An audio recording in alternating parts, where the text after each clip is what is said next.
What's up, all you glorious mutants here at the Mr. Repzion channel? My name is Jeff Motherfucking Holiday.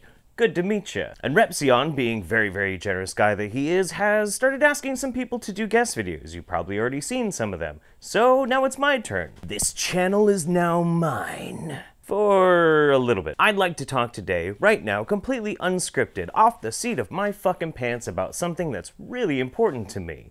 The current state of YouTube. Oh, but wait. We are not going to be talking about subscriber glitches. We're not going to be talking about any of the drams surrounding it. We're not even going to be talking about the way in which YouTube perpetually shits the bed. No. We're going to talk about priorities and the overall priorities and how things have been going on YouTube for the past year or two, and where they're about to go next. You see, there's something called the horseshoe theory. The horseshoe theory that says, if you go so far to an extreme ideological bent, and then you go so far on the opposite direction, you end up pretty much almost fucking touching. But that's only part of the story. That's only half of the whole story. The truth of the matter is that everything, at least in pop culture, in our digital society, works on kind of a seesaw, if you will. And for the past year and a half or so, you've started to see this overwhelming force of absolutely crazy regressive ideology, and then people coming around to counter it. You could almost say it's like the antibodies of pop culture, is that when somebody starts infecting it with really shitty, diseased fucking concepts, somebody has to come around like white blood cells and purge it the fuck out. And that'd be fine. That's totally fine. No big deal. Sounds good. Whatever. Led to many entertaining channels and interesting new personalities. But it's not gonna last. It's just not. Maybe you want to call it war weariness. Maybe you just want to call it being burnt the fuck out. But after a time, you can only challenge these things so much. You can only point out how comical they are for so fucking long. And eventually, everybody gets tired of ideology. Everybody does. Eventually, identity politics becomes just so much noise. So am I saying there's doom and gloom, that this is just going to be a perpetual amount of burnout? No, of course not. There will always be crazy ideologies that you need to pay attention to, you need to be aware of, and you need to have people to counter those types of things.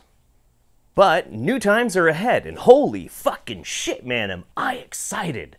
Wow! You see, if you're an American, then you know very well that whole Donald Trump and the rise of the right, holy shit, here they come, and I am fucking excited. I cannot wait. Not necessarily because I agree with Trump, or that I disagree with Trump. I kind of have a nuanced opinion. You know, one of those really annoying things about being a critical thinker and a stern moderate and being able to make up my own mind.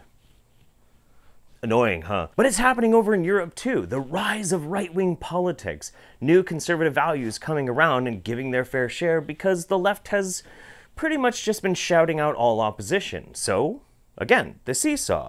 You have a rise in one type of speaking, usually progressive leftist ideology, and eventually it gets so heavy it automatically elevates up right-wing policies.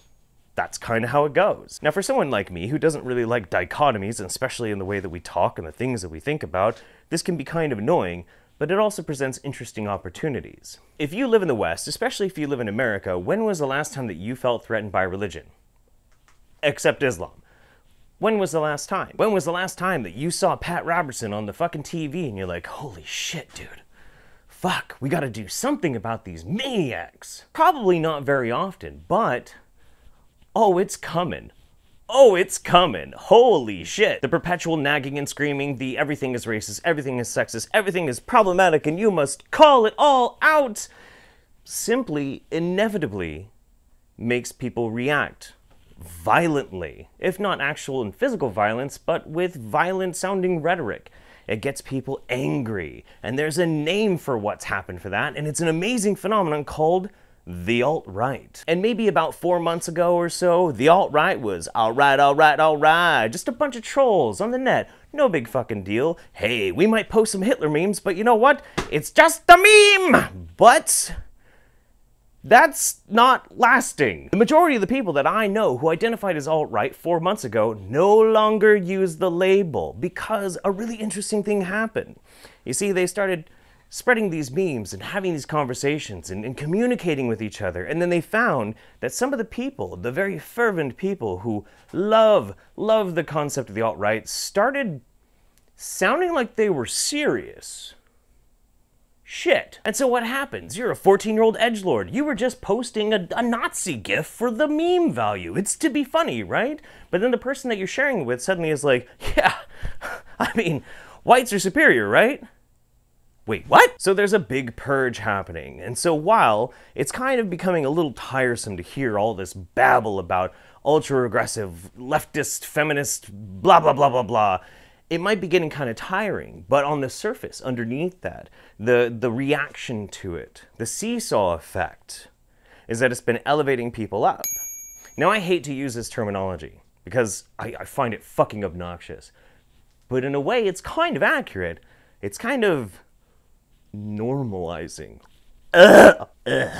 Oh, Christ, I can't believe I fucking said that. Why, Jeff, you sound like a fucking SJW. Yeah, I know. It's fucking horrifying. It's terrifying, but it's also real. You see, we have actual examples of somebody saying, yeah, you know, I just infiltrated this skeptic rationalist community. I'm basically trying to convert them over to a white supremacist narrative. Like, these people actually exist. Now, am I gonna be shaking my saber, rattling the alarms, get ready for this shit? No, I'm not Cult of fucking Dusty. I don't do that kind of shit. Instead, I'm just saying, get ready, cause it's gonna be fucking fun. Holy shit, the good old days. The good old days with creationism museums, but now we're going to have people trying to spread misinformation about genetics and race realism. Oh my God, I can't wait. I can't wait for any of the people out there using the exact same type of fucked up language we've been hearing, where people say that if you are this race, you are inherently evil. Huh. Or hey, how about segregation? Did nobody pick up on this one? Oh, segregation over the past year. We need to protect people of color, that's why we're gonna stick whites over here. I know some other people who actually, who kind of say similar things to that too. Yep. So I can't wait to tackle this shit, and I'll be doing so on my channel, which, you know, you can check out if you wanted to, you know. Whatever. Bonus points if you do come and check out my shit. You get to know me, my wife, my kick-ass little kid, and even my dog. But for now, I will release my force choke on this channel and let it go back to its original scheduled programming. Thank you very much to Mr. Repzion for giving me this opportunity, and for all of you new people, hi! Nice to meet you. Bye!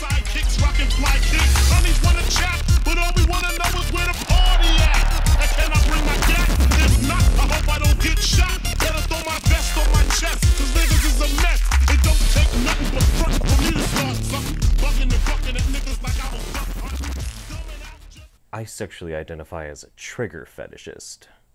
Ooh.